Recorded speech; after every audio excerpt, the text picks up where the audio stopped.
ఇర్మీయా గ్రంథం 9వ అధ్యాయం మొదటి 6 వచనాలు చదువుకున్నాం, వాటిని ధ్యానించుకుందాం. బైబిల్ పట్టణంగా మొదటి వచనంలో, నా జనులలో హతమైన వారిని గూర్చి నేను దివారాత్రము కన్నీరు విడుచున్నట్లు నా తల జలమయముగాను నా కన్ను కన్నీళ్ళ ఓటుగాను ఉండునుగాక.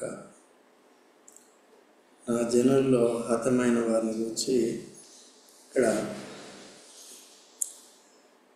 ప్రవక్త ఈ రీతిగా ఇశ్రాయేల్ ప్రజల వల్ల తానెంతో భారం కలిగి ఉంటున్నాడు. అనేక మంది హతులు అవుతున్నారు. కారణం ఏంటంటే అవిధేయతను బట్టి, దేవుడు వారిని కాపుకాయన కారణాన్ని బట్టి వారు ఎందుకంటే ఎన్ని హెచ్చరికలు చేసినప్పటికీ వారు సరి చేసుకోకుండా పశ్చాత్తాపడి పాపాలు ఒప్పుకొని తిరిగి దేవునికి లోబట్టు మానేశారు కనుక మొండివారు అయిపోయారు. కనుక ఆ రీతిగా ప్రవక్త వారి ఇళ్ళ కన్నీళ్లు విడుస్తున్నాడు, ఎంతో దుఃఖిస్తున్నాడు, ఎంతో బాధపడుతున్నాడు. రోమేలకు రాసిన పత్రికలో కూడా అపోస్తలుడైన పౌలు అదే భారాన్ని ఇశ్రాయేలు ఎదుట కలిగి ఉంటాడు. దయచేసి చూడండి, రోమేలకు రాసిన పత్రిక 10వ అధ్యాయము మొదటి వచనం దయచేసి చదవండి. సహోదరులారా, ఇశ్రాయేలీయులు రక్షణ పొందవలనని నా హృదయాభిలాషయు. చూడండి, ఇక్కడ అపోస్తలుడైన పౌలు ఏం చెప్తున్నాడంటే ఇశ్రాయేలీయులు రక్షణ పొందవలనని. ఎట్లా రక్షణ పొందుతారు? ప్రభువైన యేసుక్రీస్తు వారిని అంగీకరించడం ద్వారా, రక్షకుడిగా ప్రభువుగా అంగీకరించడం ద్వారా, యేసుక్రీస్తు ప్రభు యొక్క మరణ పునరుద్ధానాలని నమ్మటం ద్వారా వారు ఆ విధంగా రక్షణ పొందుతారు. వారి విషయమే నేను దేవునికి ఏంటంటే చేయు ప్రార్థనే ఉన్నది. వారు రక్షణ పొందాలని నా హృదయాభిలాష. అందట్లేదు. పౌలు లాంటి వారు చెప్పినప్పటికీ కూడా వారు వినట్లేదు, ఎంతో మొండివారుగా ఉంటున్నారు. వారు దేవుని యందు 2వ వచనంలో, వారు దేవుని యందు ఆసక్తి గల వారిని గూర్చి సాక్ష్యం ఇచ్చుచున్నాను, ఆయనను వారి ఆసక్తి జ్ఞానానుసారమైంది కాదు. యూదులే కాదు, అన్ని జనులందరూ కూడా భక్తి కలిగిన వారు, ఏ మతస్థులైనప్పటికీ కూడా వారు అతి భక్తి కలిగి ఉంటారు. కానీ ఆ భక్తి జ్ఞానానుసారమైంది కాదు, దైవ చిత్తానుసారమైన భక్తి కాదనమాట. మన భక్తి ఎటువంటిది? తీతుకు రాసిన పత్రిక 1వ అధ్యాయము మొదటి 2వ వచనాలు చదవండి. విశ్వాసము నిమిత్తము నిత్య జీవముతో కూడిన నిరీక్షణ కూర్చిన భక్తికి ఆధారమైన అనుభవ జ్ఞానం కదా. సత్య విషయమైన మన భక్తి దేని కొరకు, మన విశ్వాసం దేని కొరకు? ప్రభువైన యేసుక్రీస్తునందు మన నిరీక్షణ దేని కొరకు? నిత్య జీవార్థమే. ఈ లోకంలో తాత్కాలికమైన జీవితం కలిగి ఉన్నాం. శరీరంలో ఎప్పుడు ఉంటామో ఎప్పుడు ఊడిపోతామో తెలియదు. అయితే ప్రభువైన యేసుక్రీస్తు వారిని ఎరిగి వారి ఇశ్రాయేలు వలె వారు దేవుని యెడల భక్తి అజ్ఞానంగా కాకుండా, వారి ఆసక్తి ఉంది కాబట్టి, కానీ అది జ్ఞానానుసారమైంది కాదు, దేవుని జ్ఞానానుసారమైంది కాదు, దైవ చిత్తానుసారమైంది కాదు. దేవుడు మానవుల్ని భక్తులుగా చేయటానికి చేసిన ఏర్పాటు ప్రకారం లేదు. దేవుని దయ వలన మనం కూడా అటువంటి వారమైనప్పటికీ కూడా క్రీస్తుని మనకు బయలుపరిచి నిజమైన రక్షణార్థమైన మారు మనసు మనకిచ్చి, జీవార్థమైన విశ్వాసాన్ని మనకిచ్చి, ఆ రక్షణ నిరీక్షణ మనకిచ్చి లోకంలో పవిత్రులుగా జీవించడానికి దేవుడు సహాయపడుతున్నాడు. మన విశ్వాసంలో ఏముందండి? మనకేమున్నాయి? విశ్వాసము, నిరీక్షణ ఉంది. దేని విషయంలో ఉంది? నిత్య జీవం. యేసు ప్రభువుని ఎందుకు నమ్ముకున్నాం? ఈ లోకాన్ని విడిచిపెట్టిన తర్వాత నిత్య జీవంలోనికి. మత్తయి సువార్త తీయనవసరం లేదు, 19వ అధ్యాయంలో కూడా ఒక యవనస్తుడు వస్తాడు కదా, యేసు ప్రభు దగ్గరికి వచ్చి, సద్బోధకుడా, నేను నిత్య జీవాన్ని పొందాలంటే ఏం చేయాలి, ఏ మంచి క్రియలు చేయాలని అడుగుతున్నాడు. ఏం చేయాలని అంటే బాగుండేది, కానీ ఏం మంచి క్రియలని. అయితే తాను చేస్తున్నవేంటో, తన ఉద్దేశం ఏంటో యేసు ప్రభుకి తెలుసు. హృదయ రహస్యాలు ఎరిగిన వాడు యేసుక్రీస్తు ప్రభు కదా. శరీరధారిగా రాకముందు ఎటువంటి వాడో, శరీరధారిగా వచ్చిన వాడు కూడా యేసు ప్రభు అటువంటి వాడే కదండి. యెషయా గ్రంథం 9:6 ఉంది, ఆ దేవుడెవరు, పాత నిబంధన దేవుడెవరో కొత్త నిబంధన దేవుడు కూడా ఆయనే. కాబట్టి ఆయనే ఏ దైవత్వం కలిగి ఉన్నాడో యేసు ప్రభు కూడా అదే దైవత్వం కలిగి ఉన్నాడు. కాబట్టి క్రీస్తులోనే రక్షణ అనేది ఉంది. ఈ సత్యాన్ని దేవుడు మనకు బయలుపరిచినాడు. మనకు కూడా ఇప్పుడు యిర్మీయా కలిగినటువంటి భారం మనం కలిగి ఉండాలి. అపోస్తలుడు పౌలు కలిగిన భారం మనం కలిగి ఉండాలి. ఎవరి విషయంలో? రక్షణ పొందిన వారి విషయంలో. సో ఎలా చెప్తాం మనకి భారం ఉందా లేదని? సో మన బంధువులే కావచ్చు, మన స్నేహితులే కావచ్చు, ఇరుగు పొరుగు వారే కావచ్చు, మనం నివాసం ఉంటున్న కాలనీ నివాసులే కావచ్చు, వారందరి రక్షణ కొరకు ప్రార్థన చేస్తాం. అంత మాత్రమేనా? అవకాశం ఉన్నప్పుడల్లా కూడా, లేకపోతే సంఘం ద్వారా సువార్త పరిచర్య జరుగుతున్నప్పుడల్లా కూడా ఏం చేయాలి? పాల్గొంటారు. అనేకులకి కొంతమందికి వీలు ఉండకపోవచ్చు, కొంతమందికి వీలు ఉన్నా కానీ రారు, నాకెందుకులే అని భయపడుతూ ఉంటారు అన్నమాట. సో అలా లేకుండా దేవుడు కాపాడుతాడు. దేవుడు ఇచ్చిన పరిచర్య. ప్రభు ఏమని చెప్పాడు? మీరు సర్వలోకానికి వెళ్ళి సర్వ సృష్టికి సువార్త ప్రకటించండి, సదాకాలం నేను మీకు తోడై ఉంటానని చెప్పాడు. అందుకనే మనం దైవ చిత్తానుసారంగా ఏ పని చేసినప్పటికీ కూడా దేవుడు కాపాడుతాడు అన్నమాట. దేవుడు మనకు తోడుగా ఉండి సక్సెస్ఫుల్గా జరిగిస్తాడు అన్నమాట. అయితే సువార్త చేసేవారు కూడా కొన్నిసార్లు దేవుడు తనకు తోడుగా ఉండేలా కాకుండా ఏదో అలవాటుగానే చేసేస్తూ ఉంటారు, ఏదో చేసేస్తూ ఉంటారు. పరిస్థితులను బట్టి ఎలా చేయాలనేది లేకుండా వారు ఏదేదో చేసుకుంటూ వెళ్ళిపోతారు. అట్లా కాకుండా వాక్యంలో నానా రకాలుగా ఉన్నాయి. బహిరంగంగాను ఇంటింటను ఏం చేశాడంటే అపోస్తలుడు పౌలు ప్రకటించాడు. ఎక్కడుంది చూడండి, అపోస్తలుల కార్యములు 20వ అధ్యాయం 21వ వచనం. అపోస్తలుల కార్యములు 20వ అధ్యాయం 21వ వచనం. మరియు ప్రయోజనకరమైనది ఏదియో దాచుకొనక బహిరంగముగా సువార్త చేశాడు, ఇంటింటను చేశాడు. ఇప్పుడు మనం ఏం చేస్తున్నామండి? ఇంటింట బహిరంగంగా అంటే ఏమవుతుంది? కొంత సమస్యలు వస్తాయి. సో కాబట్టి అమెరికా లాంటి దేశాల్లోనే చెప్పనవట్లేదు బహిరంగ. క్రిస్టియన్ కంట్రీస్లో చెప్పినవారు, అక్కడ అన్ని రూల్స్. ఒక మాటలో చెప్పాలంటే మన ఇండియాలోనే, భారతదేశంలోనే చాలా బెటర్ అన్నమాట. మనం అనుకుంటాం ఇండియాలోనే మనకి స్ట్రిక్ట్ అయింది. No, everywhere it is like that. నేను కూడా అమెరికాలో సువార్తకి నేను కూడా వెళ్ళేవాడు వాళ్ళతో పాటు, సంఘంతో పాటు. ఇంకా అక్కడ ఏం లేదు. ఈ స్టోర్స్ ఉంటాయి కదా, పెద్ద ఏంటివి ఏంటి సూపర్ మార్కెట్లు, పెద్ద అక్కడ ఇక్కడలాగా ఉండవు. మన మెట్రో కంటే పెద్దగా ఉంటాయి, పెద్దవి ఉంటాయి. అక్కడ బయట నిల్చోవాలి, వెళ్ళేవాళ్ళకి వచ్చేవాళ్ళకే కరపత్రం ఇవ్వాలి. వాళ్ళు వచ్చి వద్దంటే మానేయాలంతే, ఇంకేం వాళ్ళతో మాట్లాడేది. ఏమైనా కేసు పెట్టారంటే ఇంక లోపలికి వెళ్ళిపోతారు. అర్థమైందండి? అట్లా ఉంటాయి. కాబట్టి జాగ్రత్తగా ఉండాలి. ఓకేనండి? సో కాబట్టి మనం ప్రార్థన చేయాలి. ఇంకోటి ఏం చేయాలమ్మా? ఇంటింటికి కూడా ఏం చేయాలి? అదే సంఘము డిసైడ్ చేస్తుంది. అందుకనే ప్రార్థన చేసి మిమ్మల్ని అడ్డదిడ్డంగా నడిపించాం కదా. దేవుడు ఎట్లా నడిపిస్తాడు అనేది చూసుకొని ఆ విధంగా చేస్తాము. మీరు కూడా సహకరిస్తున్నారు కాబట్టి సక్సెస్ఫుల్గా జరుగుతుంది. కొంతమంది సణుక్కుంటారు, కొన్ని సంఘాల్లో ఫెయిల్ అవుతూ ఉంటారు అన్నమాట.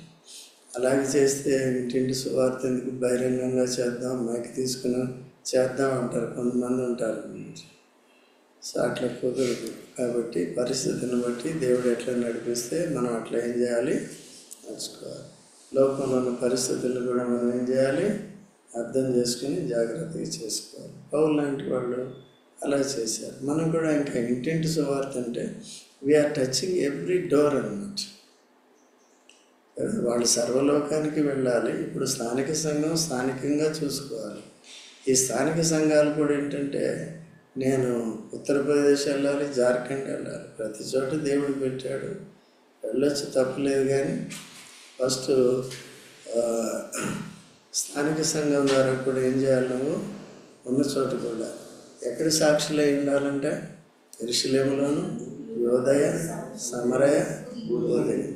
ఫస్ట్ ఎక్కడ? ఫస్ట్ ఉన్న దగ్గర చేయండి. అందుకనే 3,000 మంది రక్షణ పొందారు. అక్కడ సంఘం ఎక్కడ స్టార్ట్ అయింది? యెరూషలేములో. అది first be a witness at your home. మన ఇంటి దగ్గర అంటే మన స్థానిక సంఘం దగ్గర, మన ఇళ్ళ దగ్గర మనం సాక్షులుగా ఉండాలి. దేనికి సాక్ష్యం? క్యారెక్టర్ విషయంలో మాత్రమే కాదు, కానీ క్రీస్తు యేసు మరణ పునరుద్ధానాలను గురించిన సాక్ష్యం మనం కలిగి ఉండాలి. సో ఈ భారము అపోస్తలుడైన పౌలు కలిగి ఉండి ఆ పరిచర్య కూడా చేయమన్నాడని అడ్డదిడ్డంగా కాకుండా, అదే దేవుని జ్ఞానానుసారంగా, ఆత్మానుసారంగా, ఆత్మ నడిపించే కొద్ది మనం చేసేవారుగా ఉండాలి. సంఘాన్ని నడిపించే వారి బాధ్యత అది. మిగిలిన పాలు పొందేవారంతా కూడా ఏకీభవించి చేయాలి ఏదైనా సరే.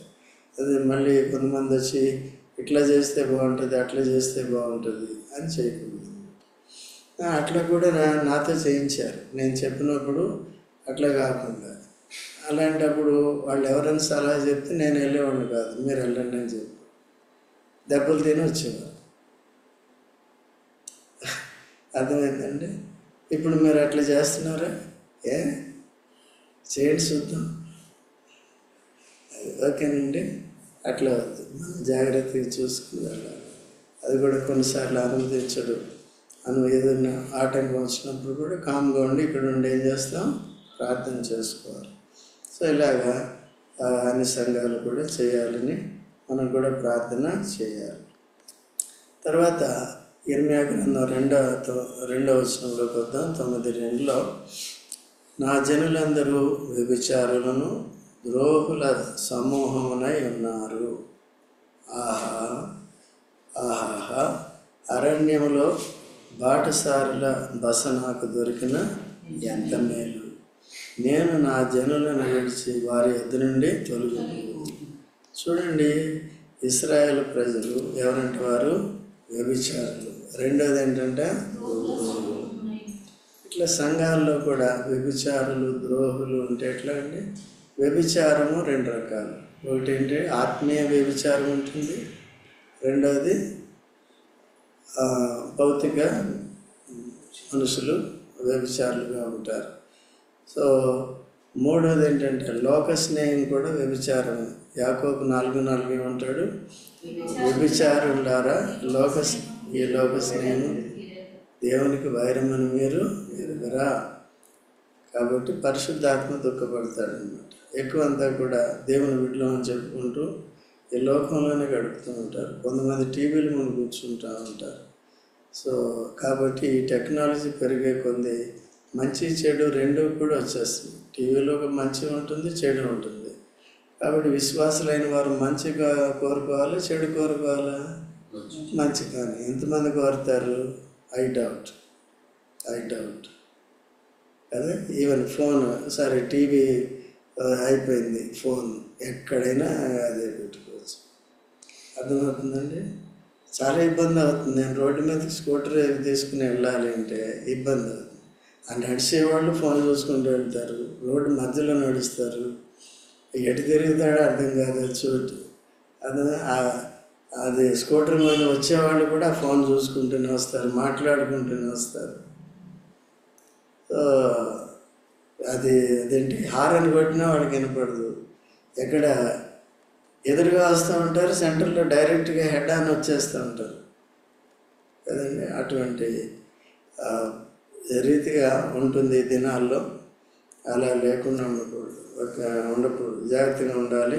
అందుకని ప్రవక్త వారి మధ్యలో లేకుండా నేను ఎక్కడికి వెళ్ళిపోవటం, బాటసారిగా వెళ్ళిపోవటం మంచిది అనుకుంటున్నాను. చూడండి, అటువంటి రకంగా ఇప్పుడు వాక్య పరిచర్య చేసేటప్పుడు వినేవారు లేకపోతే ఏం చేయాలండి? మేము వినమండి, మేము టీవీలు చూసుకుంటూ కూర్చుంటాం, లేకపోతే బయట తిరుగుతూ కూర్చుంటాం అంటే ఇప్పుడు ఇక్కడ సేవకుడు ఏం చేస్తాడు?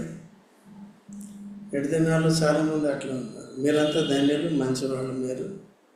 సో చిన్న సంఘం అయినప్పటికీ కూడా సో మీరంతా ధన్యులు, అట్లా కంటిన్యూ అవ్వాలి.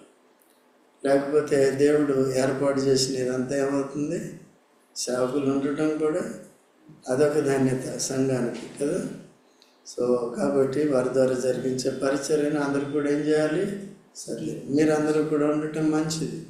సో మీరు కూడా అందరం కలిసి ప్రార్థన చేస్తాం, అందరం కూడా దేవుని పరిచర్య చేస్తాం. సువార్తే కానీ, ప్రార్థన కానీ కలిసి, మరి ఆదివారం ఆరాధన కానీ, సండే స్కూల్ పరిచర్య కానీ, యూత్ మీటింగ్లే కానీ, దాంట్లో మీరు కూడా ఉపయోగపడాలి. కొంతమంది యవనస్తులు లేకపోతే పెళ్ళైన వారు నాకెందుకు లేదు యవనస్తులు అంటారు.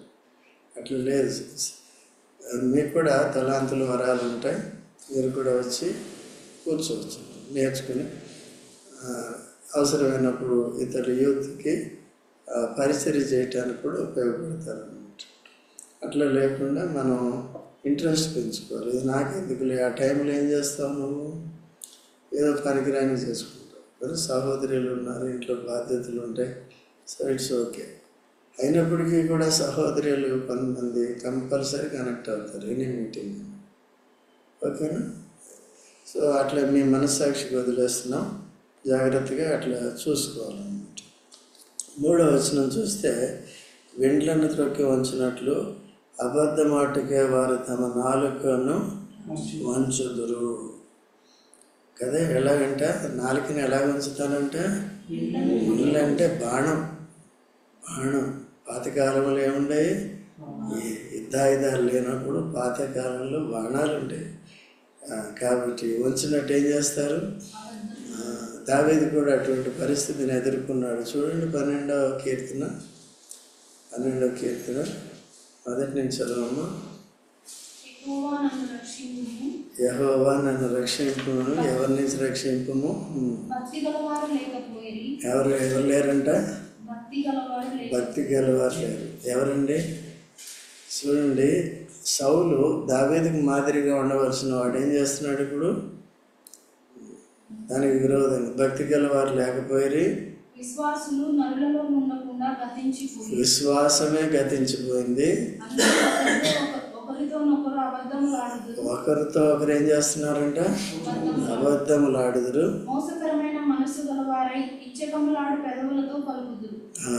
చూసారా? ఇటువంటి వారు భక్తిహీనులు, భక్తి పరులకి చాలా కష్టం. యథార్థంగా సేవ చేయాలి, యథార్థంగా దేవుని కార్యాలు జరిగించాలనుకున్న వారికి భక్తిహీనులు వీరు ఇంటర్నల్, లోపలే, ఎక్స్టర్నల్ కాదు. సువార్తకి వెళితే ఎక్స్టర్నల్ థ్రెట్. సో భక్తిహీనులు సంఘంలో ఉంటే ఇంటర్నల్ థ్రెట్. వారు కూడా ప్రభు మన మధ్యలో లేకుండా చేస్తారు, ఐక్యత ఉండదు, పరిశుద్ధాత్మను దుఃఖపెడుతూ ఉంటారు, ప్రార్థనలు ప్రభు దగ్గరికి వెళ్ళవు, వాక్యాన్ని సరిగా నేర్చుకుని మార్చుకోరు. సో అటువంటి పరిస్థితి ఉంటుంది. దేవుని దయవలన మనల్ని చక్కగా నడిపిస్తున్నాడు. కాబట్టి భక్తి గలవారు, భక్తులందరూ కూడా వస్తారు, నేర్చుకుంటారు, సరిదిద్దుకుంటారు. ప్రార్థన ద్వారా నానా రకాలుగా దేవుని సేవ చేస్తున్నారు. మిమ్మల్ని కూడా దేవుడు వాక్య పరిచర్లు, ఇతర పాటలు పాడే విషయాలు, ఇంకా విషయాల్లో వాడుకుంటున్నాడు. అట్లే మనం కొనసాగాలి. కానీ భక్తిని అవ్వాలి. తర్వాత ఒకరికి విరోధంగా ఒకరు మాట్లాడటానికి కూడా వీల్లేదు. ఎక్కడా కూడా మనస్సాక్షిని చంపుకుని ఏ విషయంలో అబద్ధం చెప్పడానికి వీల్లేదు. సో దానివల్ల వచ్చే లాభం ఏమీ లేదు. మనుషులు మోసగించవచ్చు కానీ దేవుడు తీర్పు తీర్చేస్తాడు. అట్లా చేయద్దు. ఓకే, జాగ్రత్తగా ఉండాలి. తర్వాత ఆ విధంగా తర్వాత 4వ వచనం ఏముంది? మీలో ప్రతివాడును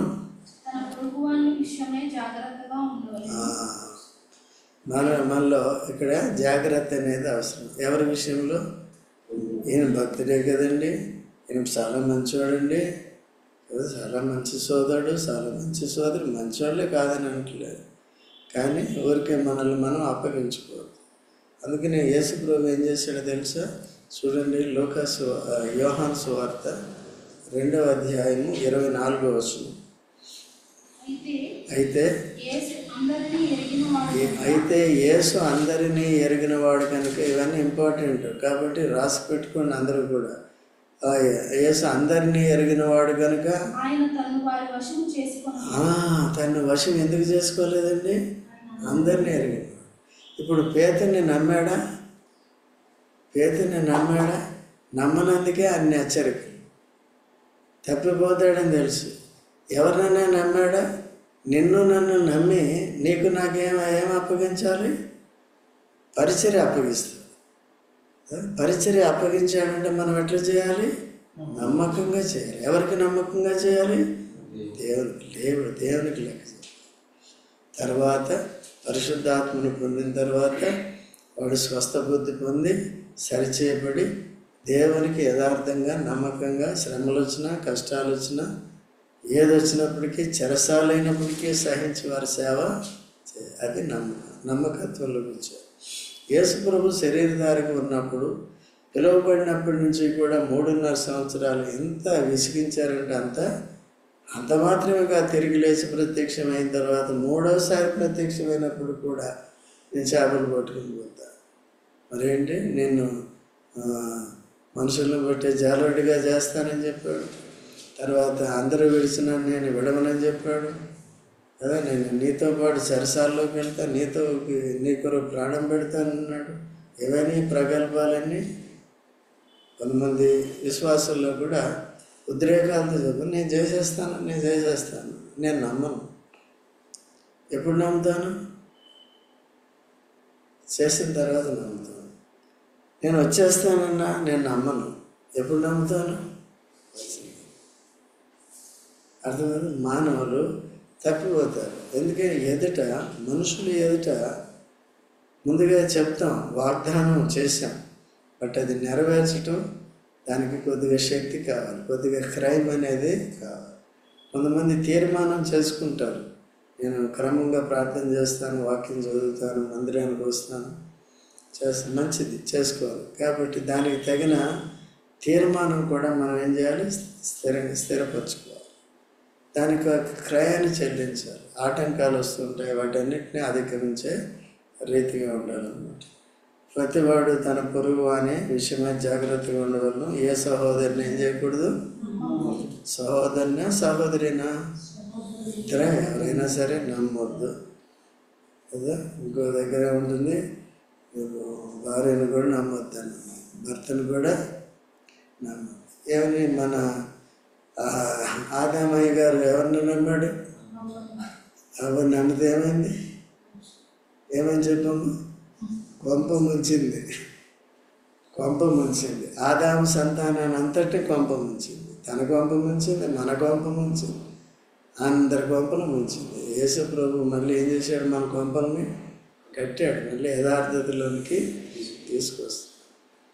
అందుకనే ఎవరిని నమ్మదు కదా. కాబట్టి అట్లా చూస్తాం. తర్వాత నిజంగా ప్రతి సహోదరుడు తంత్రగొట్టి కొంప ముంచును, ప్రతివాడును కొండెములు చెప్తాడు. సో మన క్యారెక్టర్ని అసాసినేట్ చేస్తారు. మన క్యారెక్టర్ని మన మంచి గుణాలను ఏం చేస్తారంటే పాడు చేసేవారు కూడా ఉంటారు. ఒకవేళ నువ్వు మంచిగా ఉన్నావు అనుకో, దేవుని దృష్టిలో నిన్ను ఈ చెడ్డవాడని చేస్తారు. ఈ దినాల్లో ఎక్కువ అదే జరుగుతుంది. సంఘాల్లో కూడా అదే జరుగుతుంది. కాబట్టి పలానా వాడు చెడ్డవాడు ఏదో ఒకటి తప్పు పట్టుకోవాలని చూస్తారు. పోనీ మనుషులను ఎందుకు కానీ యేసు ప్రభువుని పరిసయ్యులు శాస్త్రులు ఎందుకు తిరిగారు? ఆయనేమో పాపులను రక్షించడానికి, పాపులను బాగు చేయడానికి, పాపులను మార్చడానికి ఆయన వెళుతుంటే వెనకాల వచ్చేవారు. ఎందుకు వచ్చేవారని వీళ్ళు? తంత్రగొట్టేవాళ్ళు కదా, మంత్రగొట్టేవాళ్ళు కదా. చివరికి ఎవరు పాడైంది? జక్కయ్య బాగుపడ్డాడు. యేసు ప్రభువుని నిందించిన వారంతా ఏమయ్యారు? నాశనమయ్యారు. అట్లా. కాబట్టి నేను కూడా ఏదైనా సన్మార్గంలో నడుచుకుంటూ సత్య ప్రవర్తన కలిగి మంచి సాక్ష్యం కలిగి ఉన్నప్పుడు ఏదో తప్పులు పట్టేవారు కూడా ఉంటారు. అవన్నీ పట్టించుకోవద్దు. ఓకే, ప్రభు నిన్ను క్షమించునుగా. లేకపోతే ఎవరో వచ్చి చెప్పారనుకోండి, ఆ మాటలు కూడా విని ఆ వ్యక్తుల మీద కోపం తెచ్చుకోకూడదు. ఇంకోటి, ఎవరో థర్డ్ పర్సన్ నీకు చెప్పినప్పుడు ఆయన ఇలాగన్నాడు నిన్ను అన్నప్పుడు బీపీ తెచ్చుకోవద్దు. అవన్నీ కొట్టిపడేయాలి. వాళ్ళకి ధైర్యం ఉంటే మన ముందు చెప్పాలన్నమాట. ఓకేనండి, ధైర్యం ఉంటే మన ముందు చెప్పాలి. సో అలా చెప్పే ముందు, సో ఎందుకంటే మనల్ని బాగుపడటానికి మంచి హృదయంతో చెప్తే సరే మంచిది. అంతే మనల్ని పొరపాటు చేసి మనం కృంగిపోయేలాగా చేసి వదిలేసేలా చేయదు. నన్ను మొదట్లో అట్లాగే నాకు అటువంటి పరిస్థితులు వచ్చినాయి. ఇదే కాలనీలో 1986 నుంచి ఇక్కడ ఉంటున్నాను.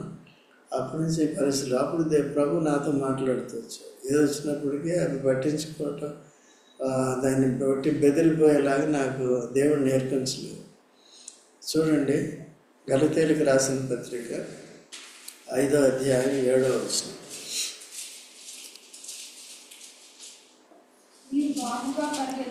మీరు బాగుగా పరిగెత్తుతుంటారు, విధేయులు కాకుండా. నేను ఇక్కడ చేయను బాబా, నేను ఉండను ప్రభా అన్నప్పుడు ఇట్లా మాట్లాడాడు. అట్లాగే ఉన్నాం. వాళ్ళు పోయారు కానీ మనం పోలేదు. ఎవరు పోయారు? పరిచయాలు శాస్త్రులు పోయారు కానీ ఎవరు ఉన్నారు?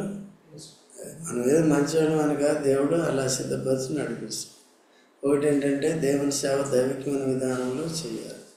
మనం దేవుడు ఎంత పెడితే అంతే, కానీ మనంతటి మనం ఊహించుకుని కోరుకుని నాకు ఇంత కావాలి, ఎంత కావాలి, ఇన్ని డబ్బులు కావాలి, అన్ని డబ్బులు కావాలి, ఇన్ని వాహనాలు కావాలి, లేకపోతే నేను టీవీలో ప్రసంగం చేయాలి, అనేక మంది నన్ను ఫాలో అవ్వాలి, అవన్నీ మనకు ఎప్పుడు కూడా దేని మీద మనసు పెట్టుకోవాలి? తక్కువ వాటి ఎందు. యేసు ప్రభు ఎంతమందిని చేర్చుకున్నాడు శిష్యులుగా? మనకెందుకండి 100 మంది కాదు, 50,000 మంది, లేకపోతే 1000 మంది, 500 మంది ఉన్నవాళ్ళని ఏం చేయాలి? 50 మందిని ఉన్న వాళ్ళని ఏం చేయాలి? అందరినీ సిద్ధపరిచే బాధ్యత ఉంది. విధేయులైన వారంటే ఆనందం ఉంటుంది, అవిధేయులు అవుతున్న వారిని, ఇంట్రెస్ట్ లేని వారంటే మాకు హృదయ వేదన ఉంటూనే ఉంటుంది. వారికి ప్రార్థన చేస్తూ ఉంటాం, అవసరం వచ్చినప్పుడల్లా చెప్తూ ఉంటాం, వారి పరిస్థితులు ఏంటో కూడా చూస్తూ ఉంటాం. దాన్ని బట్టి అలాగా పరిచర్య చేయటం జరుగుతుంది. అందరినీ ఏం చేయాలి? ఉజ్జీవింపు చేయాలి, ప్రభుతో కనెక్ట్ అయ్యేలా చేయాలి, వాక్యాన్ని సరిగా అర్థం చేసుకునేటట్టుగా చేయాలి, యాజక ధర్మం చేసేటట్టుగా నేర్పించాలి, ఆరాధన చేయాలి, ప్రార్థన చేయాలి, అది కూడా సరైన విధానంలో చేయాలి. ఇవన్నీ కూడా నేర్పించే బాధ్యత ఉంటుంది సంఘానికి. ఓకే, అది మా తాపత్రయం. మళ్ళీ చిన్నపిల్లలకి నేర్పించారు, మళ్ళీ యవన ప్రాయములకు నేర్పించారు, మళ్ళీ సహోదరులు సిస్టర్స్ ఉంటారు, వాళ్ళకి ఇవన్నీ కూడా చేయడం జరుగుతుంది. ఓకేనండి, ఇప్పుడు 5వ వచనం చదవమ్మా. సత్యము పలుకక ప్రతివాడును తన పొరుగువానిని వంచించును, అబద్ధములాడుట తమ నాలుకలకు అభ్యాసం చేసి ఉన్నారు, ఎదుటివాని తప్పులు పట్టవాలని ప్రయాసపడుతుంది. కాబట్టి దేవుని వాక్యం ఇట్లా చెప్తుంది. కాబట్టి మనం అటువంటి వారుగా ఉండకూడదు. మన నాలుకల్ని అబద్ధం చెప్పాలని, అబద్ధములు ఆడాలని అభ్యాసం చేయకూడదు. నాలుక అసలు నాలుకకు ఏం అలవాటు చేయకూడదు? అబద్ధాన్ని అలవాటు చేయకూడదు. నాలుక ఎప్పుడు కూడా జెహ్వా అంటే అర్థం ఏంటండి? నాలుక. జెహ్వా అంటే నాలుక. అది హెబ్రీ 13:15 ఏముంది? జెహ్వా ఫలం. అంటే జెహ్వా ఫలం అంటే దేవుని స్తుతించటం కదా. దేవుడు మనకి చేసిన మేళ్ళను బట్టి మనం ఏం చేయాలి? సన్నతించటం.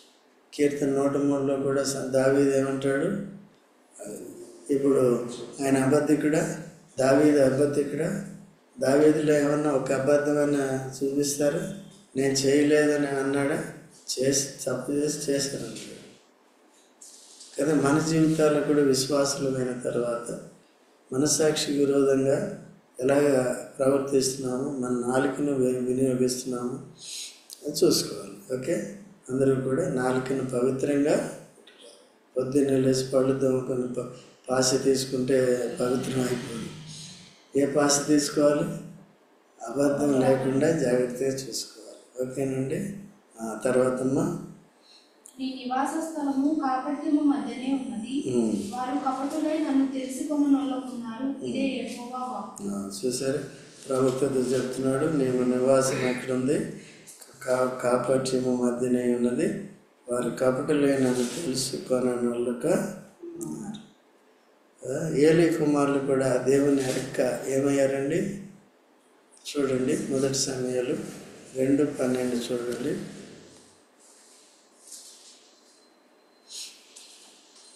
త్వరగా చదువు. లేవి కుమారులు ఎరుగని వారే. ఎలా చెప్తాం ఎరుగని వారంటే?